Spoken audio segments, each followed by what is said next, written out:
Chosen one, lock your attention on this message right now. That quiet ache in your heart, the one that keeps asking if someone is thinking about you, it has an answer. The enemy is working overtime right now for one reason, and one reason only. He knows what is about to leave someone else's mouth. It all shifts in the coming hours, the silence, the waiting, the wondering. But here is what you cannot miss. This is not ending because of luck. It is ending because of what you have already done. Think back to that moment this week when every part of you wanted to reach out, when your fingers hovered over that screen and you put the phone down instead. You did not know it then, but that restraint was not weakness.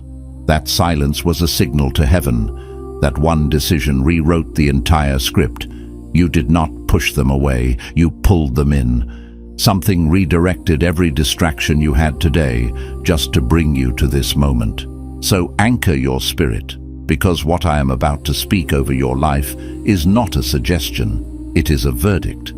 You did not find this recording by accident.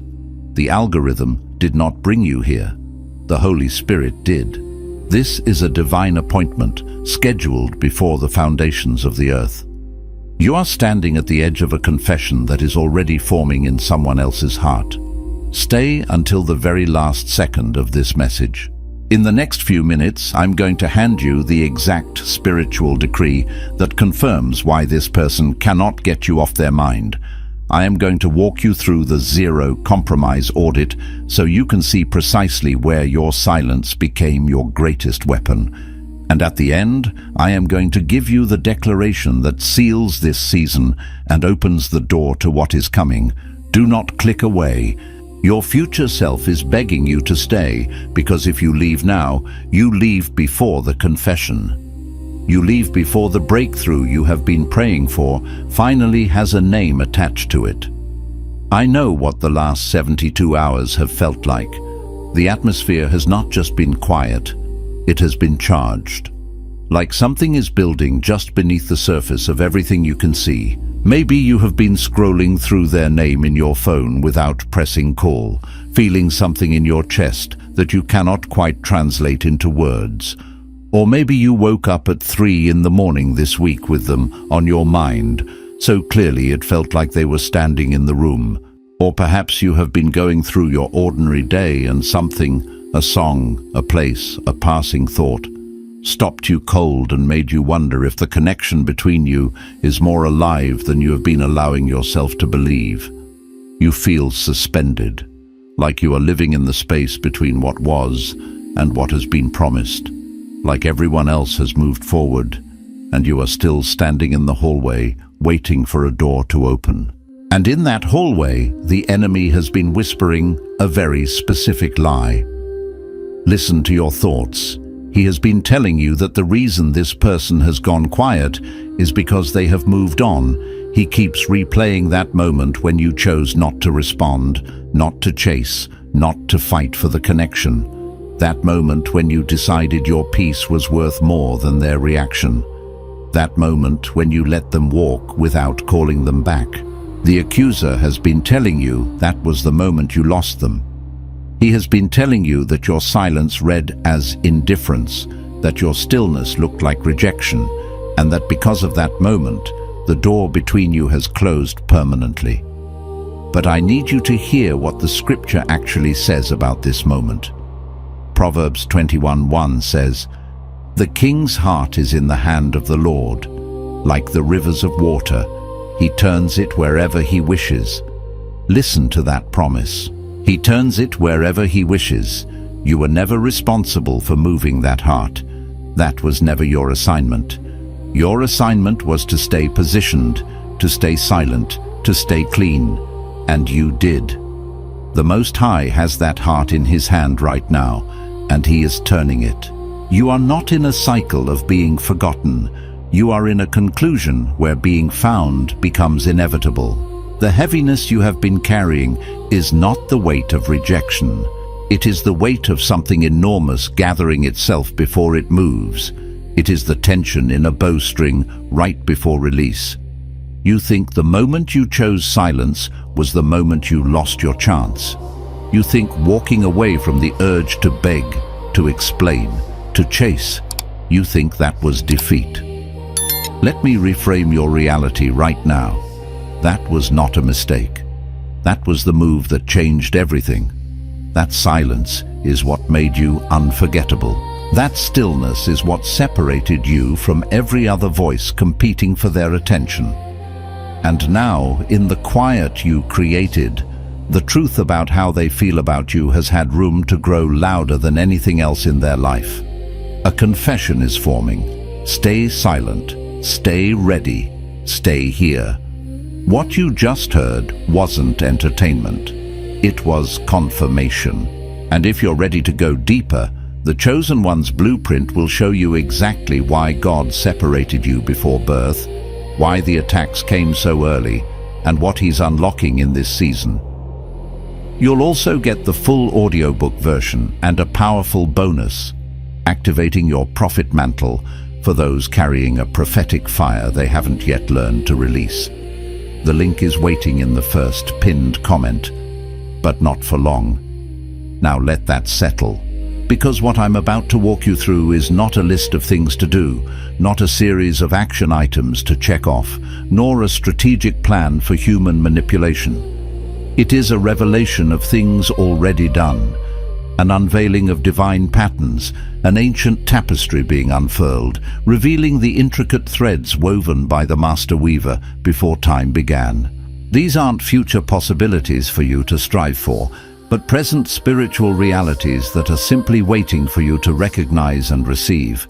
They were set in motion the moment you chose yourself over the chaos, not the simple mundane chaos of a busy day, but the cacophony of external expectations, the clamor of past hurts, the deafening noise of self-doubt, and the desperate grasping at anything that promised temporary solace or fleeting validation. Choosing yourself in that sacred moment meant discerning your spirit's truth amidst the world's countless lies, drawing a boundary of divine intention around your precious essence. It was an act of sacred self-preservation, recognizing that your inner sanctuary, the very core of your being, must be protected first and foremost as a vessel for God's purposes. This choice isn't selfish, it is profoundly sacred. It's a declaration to heaven, a profound yes that resonated through the spiritual realms, affirming that you are finally ready to steward the magnificent, divinely appointed vessel you have been given. Here is what you need to understand first. The person who is thinking about you right now is not thinking about you the way you think they are, not in the casual, passing way we might recall an acquaintance. They are not sitting in casual indifference, occasionally glancing at your name as it crosses their mind.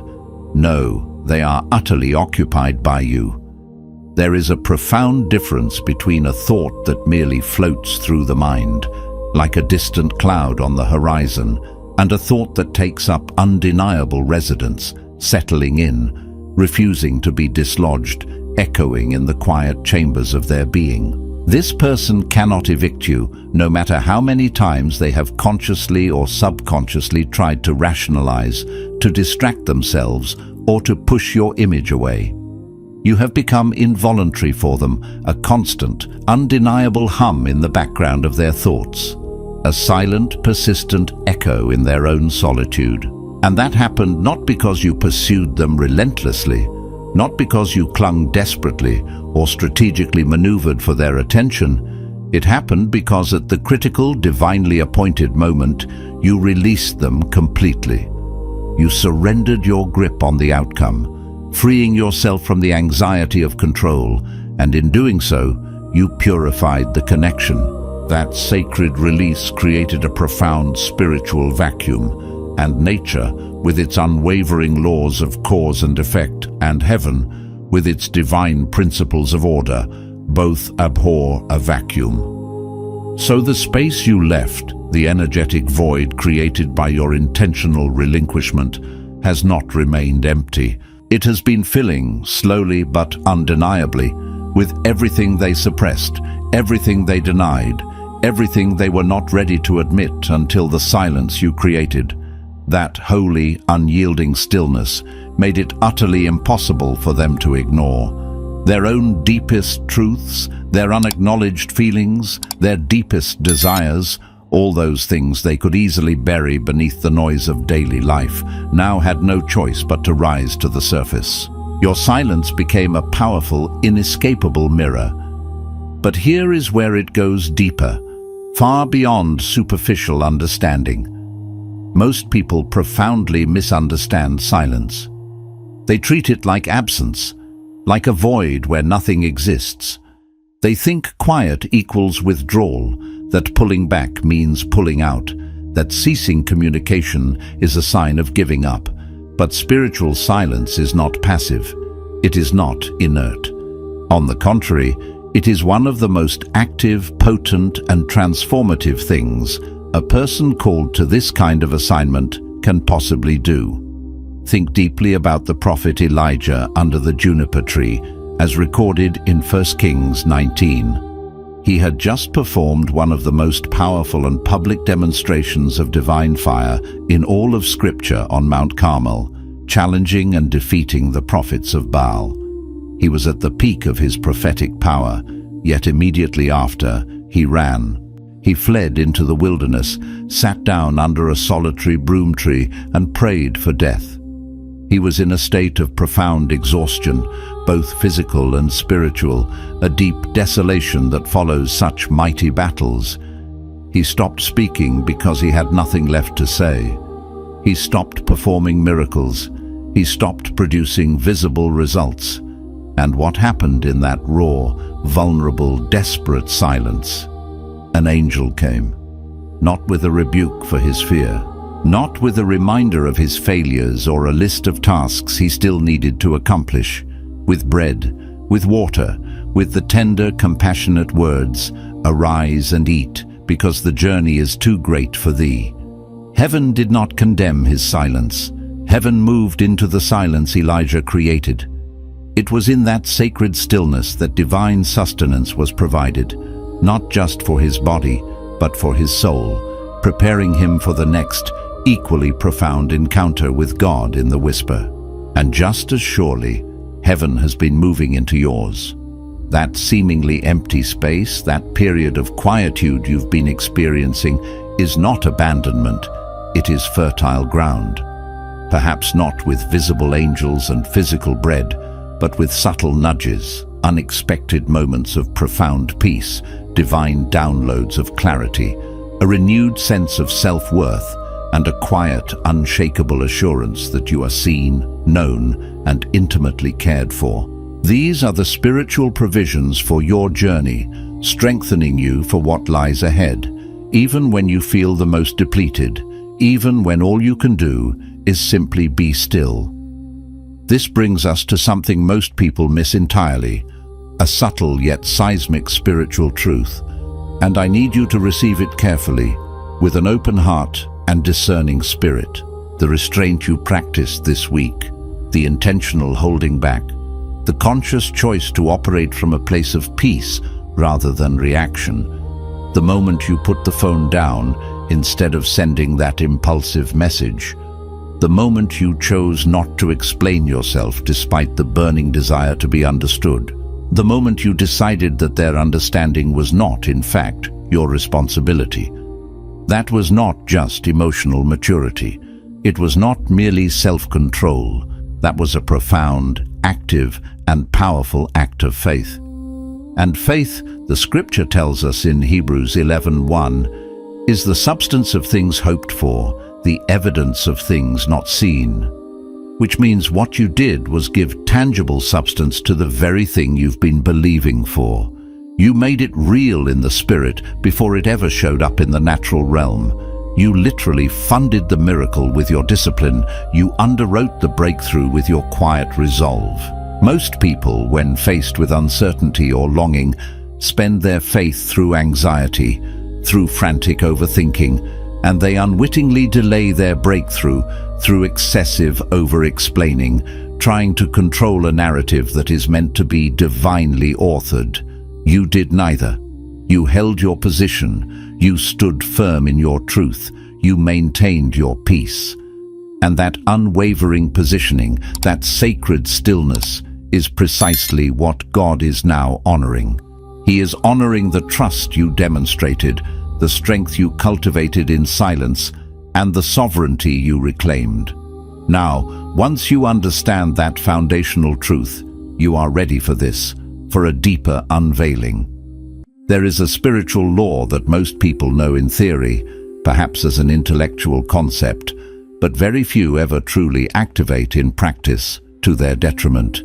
It is the profound law of prepared space. When you stop frantically filling every silence with noise, with anxious chatter, with endless internal monologues, when you stop desperately chasing every perceived gap with exhaustive explanation, you create a sacred intentional room for the truth to move. And truth, when given that kind of unobstructed room, that clear pathway, always without fail, moves toward the light. The person you are believing for has been living, perhaps unconsciously, in the deafening noise of everything around them. Their own distractions, their meticulously constructed defenses, their carefully crafted stories about why this is not real, or why this is not the right time, or why they are not ready. But your profound, consistent silence stripped away their noise. Your quietude became a powerful solvent, dissolving the illusions they had built around themselves. In the sacred quiet you maintained, their own defenses, those clever justifications and rationalizations, started to echo back to them with an unsettling clarity. And when a defense echoes, when it reverberates in an empty chamber, it reveals itself for what it truly is: hollow, insubstantial, and ultimately unsustainable. They are beginning, perhaps subtly at first, to hear just how hollow and unconvincing their reasons sound. This uncomfortable introspection is a divine gift, a necessary discomfort. And coming up, the part that is going to challenge something you have believed about yourself for a very, very long time. This is not a gentle suggestion, it's a deep, spiritual excavation. Stay with me, because this next piece is where the real shift, the truly transformative shift, happens within your spirit and in your reality. Before we get there, receive this truth with an open heart. Allow it to settle deep within your bones, because it's a foundational stone of your liberation. You have been, perhaps without even realizing it, measuring your worth by their response, by their reaction, by their perceived affirmation or lack thereof. That is the pattern underneath the pattern, the subconscious programming that often runs silently in the background of our lives, and it has to be named with courageous honesty before it can be truly broken. Every single time you checked your phone with a flutter of anticipation, every time you wondered whether you said too much or too little in a past conversation, every time you replayed a moment, meticulously scrutinizing it, trying to find the precise place where things shifted or went awry, what you were really doing at a profound spiritual level was outsourcing your intrinsic value, your inherent worth, to someone who was still deeply figuring out their own. This is not a criticism, beloved one. It is not an indictment of your character or your strength. It is a diagnosis.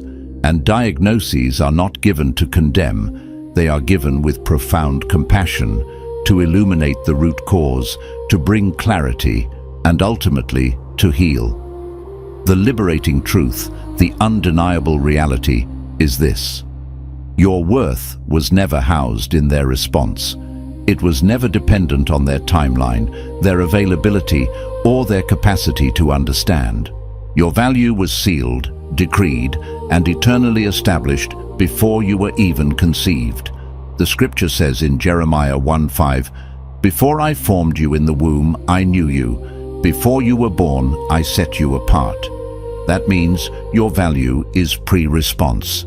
It existed in the heart of God before they ever had the chance to react, before they ever had an opinion, before they ever entered your sphere of existence. It is an immutable divine truth, woven into the very fabric of your soul by the Creator Himself.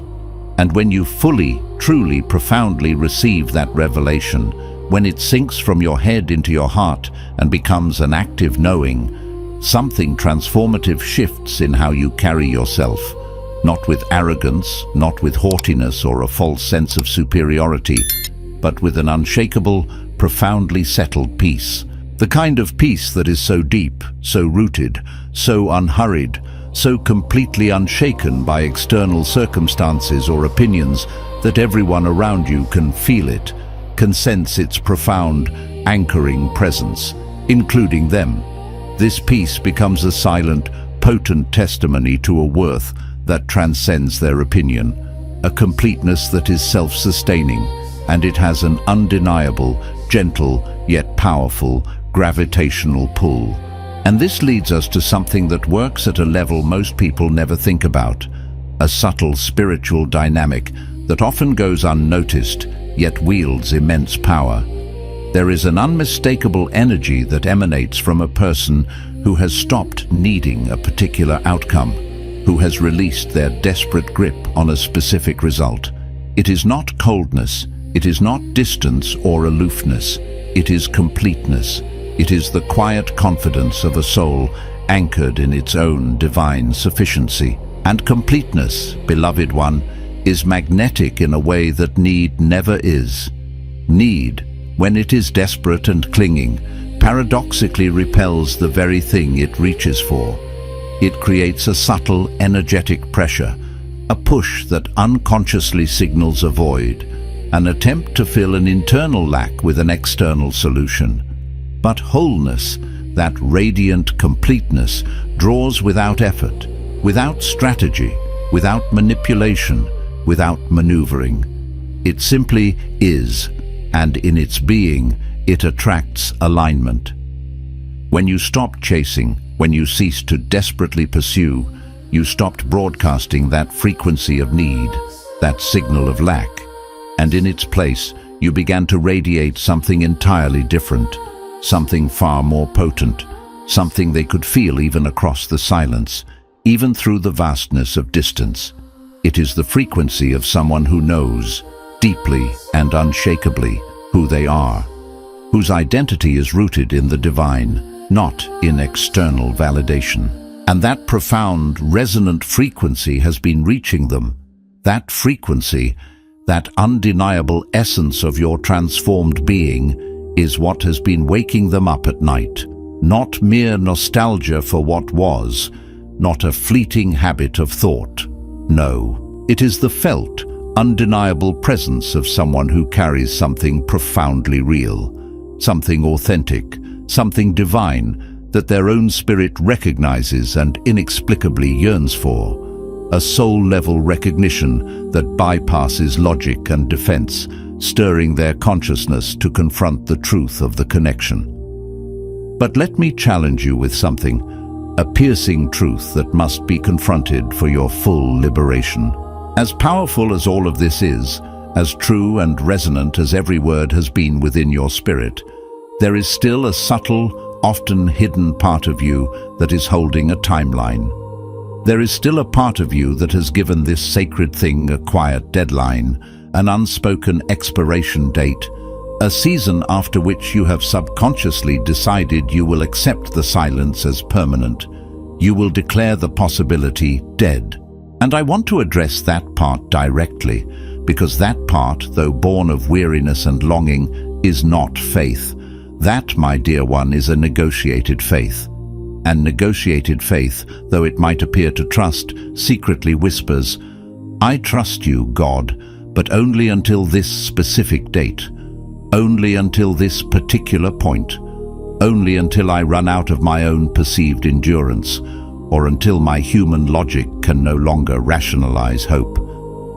Real, authentic, heaven-honoring faith has no expiration date. It transcends the limitations of the clock and calendar. Think of Abraham and Sarah, whose story is a towering testament to persistent faith. They did not receive their promise on their timeline, or even within the realm of human possibility. They received it in the year their bodies had already declared it utterly impossible, when Sarah was 90 and Abraham 100. They were as good as dead, Romans 4:19, in terms of fertility. Imagine the countless barren years, the societal whispers, the internal doubts, the weight of a promise that seemed increasingly out of reach. And what the biblical text never explicitly tells you, but what the Spirit makes profoundly plain through their journey, is that Abraham had to make a profound internal decision at some point to stop giving the promise a deadline. He had to stop saying, "If it hasn't happened by the time I am this old, then surely I misheard, or God changed his mind." He had to choose to believe beyond the point where believing felt reasonable, beyond all human hope. This was not a passive waiting. It was an active, unwavering choice to anchor his soul in the divine promise, regardless of the calendar or the mirror. And that unreasonable faith, that audacious faith that persisted past every logical deadline, past every human limitation, that is precisely what the Most High counted as righteousness, Romans 4:22. It's a call to trust, not just in the promise, but in the promiser, with no caveats.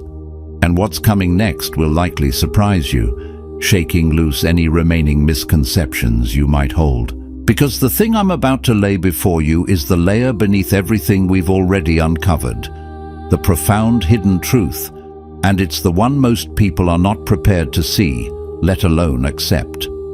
Here is the part you probably did not expect, the divine twist in the narrative you've been living. The person you are believing for is not just being moved by God, subtly influenced by divine currents and stirring truths. They are also being actively protected by God from themselves. This is a profound act of divine mercy, a sacred intervention. Because the version of them that would have come back 3 weeks ago or 3 months ago, the version that would have responded in the middle of their unresolved state, still grappling with unhealed wounds, past patterns and defensive walls, would not have been capable of truly giving you what you actually deserve. That earlier version would have brought the same half-heartedness, the same inconsistencies, the same limitations that may have caused pain in the past. The delay you have been experiencing, the silence that has sometimes felt like a punishment, is not in fact punishment. The delay is preparation, and this preparation, profoundly, is not just yours. It is theirs. Every single day this situation has extended, every quiet moment, every period of perceived stagnation has been a day God has been meticulously working on the vessel that is going to hold this thing properly, sustainably, and with the depth it deserves. Because the Most High does not merely bring people together through circumstance, He prepares them. He furnishes them with what they need, not just to start something beautiful, but to sustain what He is building, to nurture it, and to allow it to flourish in divine order. And if they had come back before that intricate, divine preparation was complete, they would have inevitably brought the same patterns, the same walls of protection, the same half-open heart, leading to a repetition of past cycles of pain and disappointment. The timing you have been grieving, the very delay you have shed tears over, is actually the grace you have been given. It is the grace of a stronger foundation, a deeper capacity for genuine connection, and a more profound readiness for an enduring, heaven-ordained bond.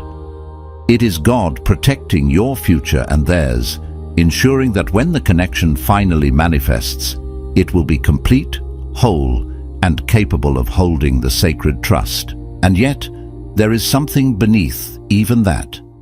A truth so foundational, it sits at the very root of why this message found you today, why these words resonate so deeply, and why your spirit has not been able to truly let go of this connection, despite every reasonable argument, every logical counterpoint, every well-meaning advice to do so.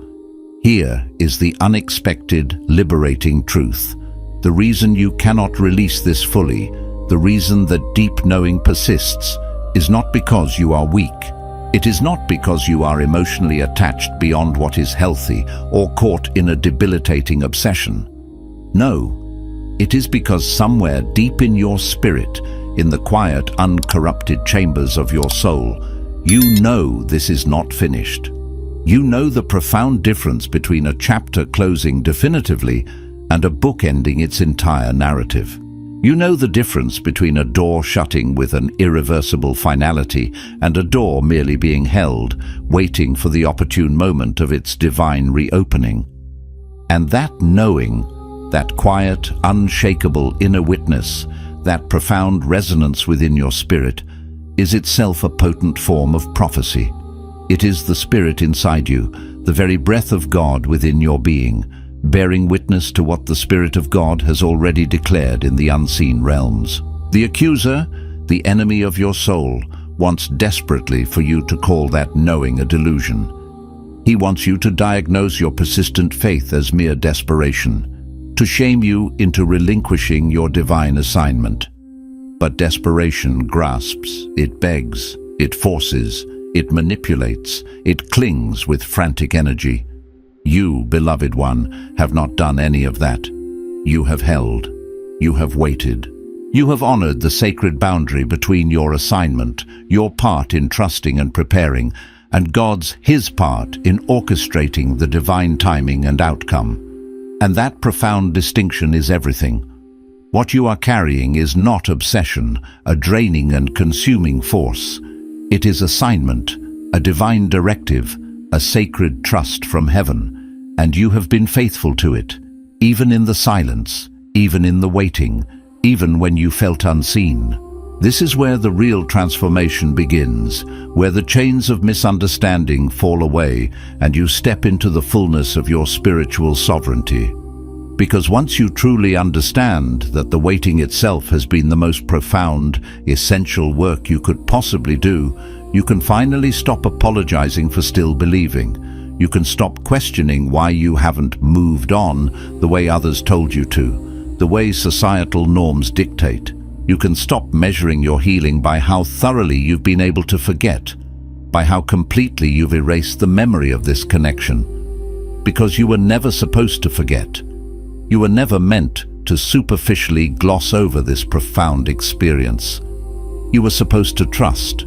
And there is a profound cosmic difference between someone who cannot move on, who is emotionally stuck in a cycle of longing, and someone who has consciously, strategically chosen to stay positioned because they know what heaven told them. One is stuck, bound by fear, by attachment, by an inability to release the past. They are emotionally reactive, tossed by every wave of doubt. The other is strategic, anchored in a deeper truth, their gaze fixed on the divine architect, their spirit attuned to the invisible currents of heaven. One is driven by fear, by insecurity, by a desperate need for control. The other is anchored firmly in faith, in a quiet, unshakable confidence in God's perfect plan. And you, beloved one, are not stuck. You have not been paralyzed. You have been standing. You have been poised, you have been strategically placed, and the ground you have been standing on, this very spot of quiet, persistent faith, this consecrated space where you have endured, where you have trusted, where you have refused to yield to the pressure of the world's deadlines, this ground is about to become the sacred platform, the divine stage from which your full, undeniable testimony of breakthrough, of restoration, of unwavering faith, will be powerfully declared, echoing not just to those around you, but to the very gates of heaven, resounding with the glory of God. Your steadfastness has prepared the way for an undeniable manifestation, a beautiful unfolding that will leave no doubt as to its divine origin. Place your hand on your heart right now and speak this declaration out loud, with conviction, with faith, and with the full authority given to you as a child of the Most High. Because this is not just a prayer, this is a decree, and decrees, when spoken in alignment with heaven's will, move things. Words are not merely sounds, they are spiritual forces. When spoken with faith and intention, they align with heaven's will, reshaping realities and dismantling unseen barriers. This is your moment to speak into existence what God has already declared over your life. I release the timeline I was never meant to hold. I release the need for their response to confirm what heaven has already settled. I declare that my silence was not loss. It was alignment. I declare that my restraint was not weakness. It was warfare. I declare that every moment of waiting was a deposit into a harvest I am about to receive. I am not desperate. I am positioned. I am not forgotten. I am held. What belongs to me cannot be permanently redirected. What God has ordained cannot be permanently delayed. I walk forward from this moment in the peace of someone who has already received what they believed for. I am whole before the confirmation comes. I am healed before the conversation happens. I am ready, and I receive it now, in faith, in confidence, and in the full assurance that what is coming cannot be stopped. If this message reached you today, do not let it stop here. Share it with someone who has been standing in that hallway waiting for a door to open. Leave a word in the comments. Tell me what broke open in your spirit as you watched. And if you are ready to go even deeper into understanding your assignment, your calling, and the divine patterns behind everything you have walked through, the link in the first pinned comment is there for you. This is not the end of your story. This is the sentence right before everything changes.